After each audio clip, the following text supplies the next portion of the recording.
The moment I told my best friend that the man waiting for her across the restaurant was wrong for her, I expected anger, maybe even the end of our friendship. I did not expect her eyes to fill with tears as she leaned closer and whispered, "Then why not you?" For several seconds, the crowded daytime cafe seemed to disappear around us.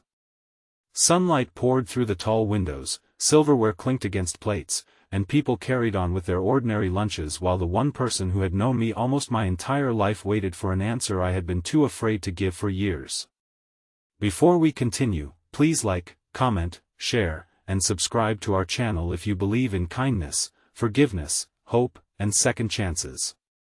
Every story shared within our community reminds someone that even the most frightened heart can still find the courage to choose love. My name is Nolan Mercer, and Claire Whitmore had been my best friend since we were 11 years old. We met after I fell from a bicycle outside the neighborhood library and tore open both knees. Claire, wearing a yellow raincoat even though the sky was perfectly clear, marched over, inspected the damage, and told me I was being dramatic. Then she sat beside me on the sidewalk until my father arrived. That became the pattern of our friendship. Whenever one of us fell, the other stayed. Through awkward school dances, college applications, broken hearts, family funerals, career disappointments, and every ordinary Tuesday in between, Claire remained the person I called first. She knew I hated thunderstorms, even though I pretended otherwise. I knew she organized her books by the emotions they gave her rather than by author. She could tell when I was upset by the way I folded a napkin. I could tell she was hiding something whenever she tucked her hair behind her left ear. Everyone assumed we would eventually become a couple. We laughed whenever anyone mentioned it, but my laughter had always been dishonest that I had loved Claire for nearly 8 years, although I could not identify the exact moment friendship became something deeper. Perhaps it happened when she drove 3 hours to sit beside me after my mother's surgery. Perhaps it was the morning she stood in my kitchen wearing one of my old sweatshirts, humming while she made terrible pancakes. Perhaps I had always loved her, and I had simply lacked the courage to call it love. Claire had dated other men, and I had gone through relationships that never lasted because some part of me remained unavailable.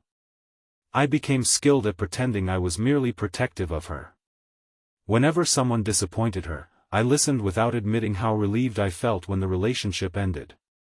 I told myself that staying silent was noble, that confessing my feelings might destroy the safest and most important bond in my life.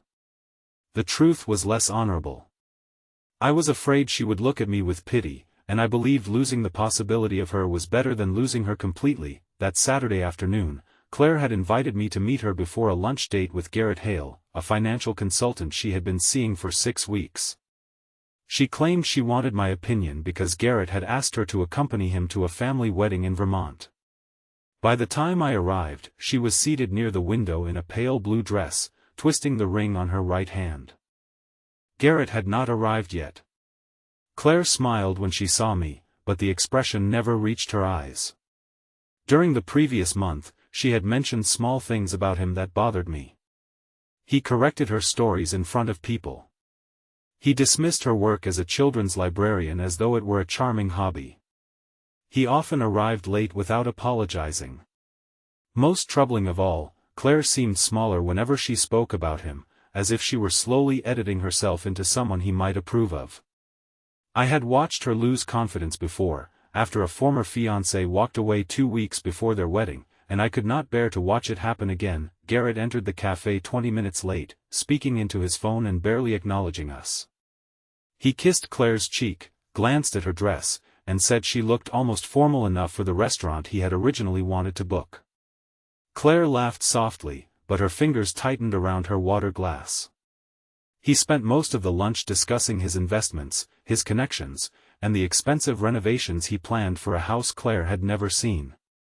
Whenever she tried to speak, he interrupted. When she mentioned a literacy program she was building for struggling students, he called it sweet and redirected the conversation toward his own plans. Then, without asking her, he informed me that Claire would soon reduce her work hours because his schedule required flexibility. I saw the shock cross her face before she hid it behind another careful smile. Garrett eventually stepped outside to take a business call, leaving his untouched coffee behind. Claire stared through the window at him pacing along the sidewalk. I tried to remain calm, but years of silence and weeks of concern collided inside me. I told her that Garrett was wrong for her, that he did not listen to her, that he treated her kindness like weakness, and that she was already disappearing inside a relationship that had barely begun. Claire's face hardened at first. She accused me of judging him too quickly and reminded me that I had disliked nearly everyone she dated. I answered that perhaps I had, but Garrett was different because he seemed determined to make her feel grateful merely for being chosen. My voice rose despite my effort to control it. I told her she deserved someone who loved the way she cared about people, someone who never asked her to become quieter, smaller, or easier to manage. That was when Claire's anger collapsed into something more vulnerable. She leaned toward me, eyes shining, and asked, "Then why not you?" The question struck with the force of a confession and an accusation combined. I could barely breathe. She looked away immediately, as though ashamed she had said it. Garrett remained outside, unaware that the future he had casually arranged was falling apart behind the glass. Claire whispered that she had spent years waiting for me to give her a reason to stop searching. She said every relationship eventually became a comparison, and no one understood her the way I did. She had convinced herself that my silence meant I had never seen her as anything more than a friend. Now I was sitting across from her, describing exactly the love she wanted, while acting as if only some imaginary man could offer it. Fear took control of me. Instead of giving Claire the truth she deserved, I said that friendship and romance were different, and that risking what we had could ruin everything. Her expression changed so quietly that it hurt more than anger would have. She nodded, wiped beneath one eye, and told me I had answered her question. Then she stood, placed money beside her untouched plate, and walked out into the bright afternoon. Garrett intercepted her near the entrance. I watched them speak through the window. Claire shook her head, returned something small to his hand, and continued down the sidewalk alone. Garrett glanced toward me with irritation before leaving in the opposite direction. I remained frozen at the table, knowing I had protected nothing. In trying to avoid losing Claire, I had wounded her in the place where she trusted me most. For the first time in 18 years, Claire stopped calling. She did not respond to my messages beyond short acknowledgments. She canceled our weekly Sunday breakfast and asked another friend to help with the literacy fundraiser we had planned together. The silence between us lasted 12 days, all of them filled with daylight that felt strangely colorless. I went to work, answered emails, attended meetings, and returned to an apartment where every object reminded me of her. A chipped green mug she had painted for my 30th birthday sat beside the sink. A photograph from our trip to Maine rested on the bookshelf. Even the basil plant near the window belonged to her because she had insisted my home needed something alive in it. I began to understand that friendship had never been the safer choice. Silence had not preserved our bond. It had only allowed me to enjoy the closeness of love without offering Claire the honesty and commitment love required. My younger sister, Phoebe, visited me one afternoon and found me staring at an unfinished message on my phone. She had always known how I felt about Claire. When I explained what happened, she listened without sympathy. She told me I had spent years calling fear loyalty and indecision kindness. She reminded me that Claire's former fiancé had left because he was not ready to choose a life with her, and now I had repeated the same wound in a different form. I argued that I was afraid of failing her. Phoebe answered that Claire had never asked me to guarantee perfection. She had asked whether I was willing to try. Her words stayed with me after she left. I realized I had been waiting for certainty when love had never offered certainty. Love offered a person, a choice, and the courage to remain present when the outcome could not be controlled. The following morning, I drove to the library where Claire worked. Through the front windows, I saw her kneeling beside a group of children in the reading area. Sunlight spread across the carpet while she held up a picture book, changing her voice for each character. The children laughed, and Claire smiled with the warmth that had first made me love her. I waited until the program ended. When she noticed me standing near the circulation desk, her smile vanished. She asked if something was wrong. I told her that something had been wrong for years, and the problem was me. She looked around at the families still moving through the library and suggested we speak outside, that we walk to a small public garden behind the building. The afternoon was bright and windy, carrying the scent of fresh grass and lilacs. Claire folded her arms and waited. I had rehearsed an explanation during the drive, but the prepared words seemed inadequate. I told her I loved her.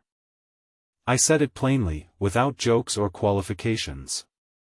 I admitted that I had loved her through every relationship, every goodbye, and every ordinary moment I had pretended was enough. I explained that I stayed silent because I feared losing her, but my silence had become another way of refusing to trust her. I had decided alone that our friendship could not survive honesty, never giving her a choice. I apologized for telling her what kind of love she deserved while being unwilling to offer my own. Claire did not rush toward me. She did not smile or forgive me immediately. Instead, she asked why she should believe I was not speaking from loneliness or jealousy. The question was fair. I told her she should not believe me simply because I had finally found the right words. I needed to prove that my love was not a temporary reaction to seeing her with someone else. I said I would respect whatever she decided, even if she needed distance, but I would no longer hide behind friendship while wanting more. Claire's eyes filled again, though this time she did not look away. She admitted that she loved me too, but loving me had become exhausting because she was always searching for signs I refused to give. She had spent years wondering whether every kind gesture meant something, then blaming herself for hoping that I reached for her hand but stopped before touching it. Claire noticed. After a long silence, she placed her hand in mine. The gesture was small, yet it felt more significant than any dramatic kiss could have. She said she was not ready to leap into a relationship as though nothing had happened. Trust would have to be rebuilt in a different way. I agreed. We decided to begin with honesty, one day at a time. Our first official date took place 3 days later at a botanical garden during the brightest part of the afternoon. We had visited the same garden many times as friends, but everything felt changed because neither of us had to pretend. I was nervous in a way I had never been around her. Claire laughed when I nearly dropped our drinks, then admitted she had changed outfits 4 times before leaving home. The awkwardness did not weaken what we had. It made the moment real. The months that followed were not effortlessly perfect. Friendship had given us deep familiarity, but romance revealed new fears. Claire sometimes worried I would retreat whenever commitment became difficult. I sometimes mistook her need for reassurance as proof that I had already failed. Instead of hiding, we learned to speak. I attended counseling to understand why I had treated vulnerability like danger. Claire learned to tell me when old abandonment wounds were shaping her reactions. We disagreed, apologized, adjusted, and chose one another again. Love did not erase our weaknesses. It gave us a reason to face them honestly. Garrett briefly returned to Claire's life when he mailed her a long letter claiming she had misunderstood his intentions. He offered expensive gifts and promised to become more supportive. Months earlier, Claire might have questioned herself. This time, she returned everything and wrote a short response explaining that love without respect was merely control disguised as devotion. She did not show me the letter until after she sent it, and I was proud that she no longer needed anyone's permission to trust her own judgment. Her decision was not about choosing me over Garrett. It was about choosing herself, something she had forgotten how to do after years of believing love had to be earned through accommodation. Nearly a year after that painful lunch, Claire's literacy program received funding to expand across 5 neighborhood schools. The library hosted a daytime celebration in the same public garden where I had confessed my feelings. Children, parents, teachers, and volunteers filled the lawn beneath strings of paper suns made by the students. Claire stood at a small podium and spoke about how one caring person could change the direction of a life simply by staying, listening, and believing. While the crowd applauded, she found me near the back and smiled. I thought about the 11-year-old girl in the yellow raincoat who had sat beside me on the sidewalk, and I understood that she had been teaching me that lesson from the beginning. After the celebration, when most guests had left, I led Claire toward a bench beneath a flowering tree. The sun was still high, warming the garden in soft golden light. I told her I had once believed love required certainty, but she had taught me that it required courage, truth, and the willingness to keep choosing someone after the easy moment passed. Then I knelt and opened a small velvet box. Claire covered her mouth, tears already slipping down her cheeks. I asked her to marry me, not because our story had become perfect, but because we had learned how to remain honest inside its imperfections. She laughed through her tears and said yes before I had fully finished. Before we left the garden, Claire looked back at the library and admitted that the worst moment of her life had once been asking, "Then why not you?" and hearing fear instead of love. Now she understood that the question had forced both of us to stop hiding. It ended a friendship built partly on silence and gave us the chance to build something stronger on truth. Some painful moments do not arrive to destroy us. They arrive to reveal what can no longer remain unspoken. What would you have done in Claire's place? Walked away forever, or allowed trust to be rebuilt slowly through honest actions? Please leave a meaningful comment about whether love deserves a second chance when fear has caused real pain. Your words may help someone who is struggling to forgive without abandoning their own dignity. If this story touched your heart, please like this video, leave a meaningful comment, share it with someone who needs hope today, and subscribe to our channel so you never miss another emotional journey. Nolan and Claire did not find happiness because everything happened at the perfect time. They found it because they finally stopped allowing fear to make their choices. Sometimes the person meant for us has been standing beside us for years, but love cannot begin until courage speaks. And sometimes the most important question is not whether two people might lose what they already have, but whether they are willing to risk honesty for the chance to discover what they could become.